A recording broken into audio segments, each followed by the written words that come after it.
BJP शासित राज्यों में करप्शन अपने चरम पर है। बेंगलुरु में इलेक्शन हारने की वजह आपको मालूम होगा कि एक वजह यह भी थी, वहाँ पर कमीशन खोरी, पुलिस और प्रशासन में रिश्वतखोरी, आम डिपार्टमेंट में रिश्वतखोरी, मतलब किसी का भी काम बिना पैसे के नहीं हो रहा था। इसी तरह का मामला मध्य प्रदेश में आ रहा है, इसी तरह से हरियाणा में देखने में आ रहा है कि अपने चरम पर है। उत्तर प्रदेश की बात करें तो पुलिस का जो काम करने का तरीका है वो भी सबके सामने है, कितनी रिश्वतखोरी वहाँ पर चल रही, ये तमाम चीज़ें हैं।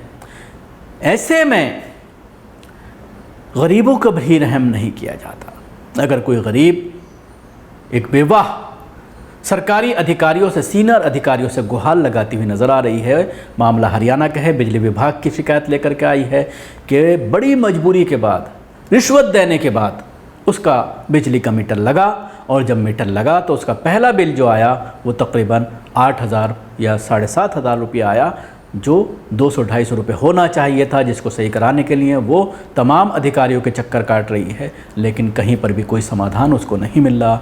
और उसके बाद आखिर में मजबूर आकर के आला अधिकारियों से उसने गुहार लगाई है और ये कहा है कि अगर इसको कम नहीं किया जाता तो वो फांसी लगा लेगी, आत्महत्या कर लेगी। इस तरह की धमकी उसके ज़रिए दी गई। लेकिन सबसे बड़ा सवाल यही है कि जो करप्शन अपने चरम पर है, ये शायद भारतीय जनता पार्टी की इन सरकारों को ले डूबे। प्रधानमंत्री नरेंद्र मोदी अक्सर अपनी स्पीच में बात करते हैं करप्शन फ्री इंडिया की, लेकिन इन राज्यों में जब आप फील्ड में जाते हैं, जब आप लोगों से मिलते हैं, तो तमाम चीज़ें सामने आती हैं कि किस तरह से पुलिस के ज़रिए करप्शन, निगम अधिकारियों के ज़रिए करप्शन, और जो भी जिस तरह से भी हो सकता है, राशन में करप्शन, तमाम तरह के इस तरह के करप्शन देखने में आ रहे हैं, जिसकी पलई खोलती ये वीडियो काफ़ी है।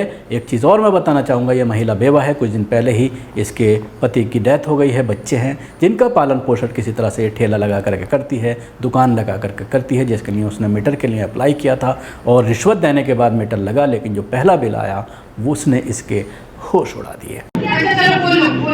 इसको बोलने दो। मेरा पति के पैर में एक्सीडेंट हो रहा है, वो भारी काम नहीं कर सकता, तो उसने एक लोहा कोका टेक के उसमें चाय पानी का काम किया है।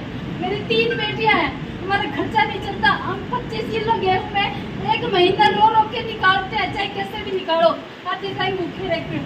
फिर वो चाय का खोका किया है, उस पर हमने मीटर के लिए अप्लाई किया, तो ये बोले परमानेंट मीटर नहीं लगेगा, जबकि हमने 3,000 रुपये भर भी दिए, कैंसिल कर दिया। फिर उन्होंने जाके परमानेंट मीटर लगा दिया 5500 रुपये थे।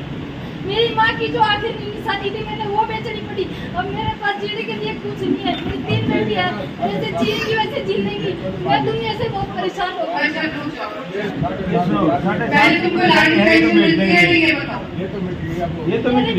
मेरा मीटर परमानेंट कर दिया जाए, मेरी दुकान का मीटर, और मेरी बेटी का खर्चा चल जाएगा उस दुकान से।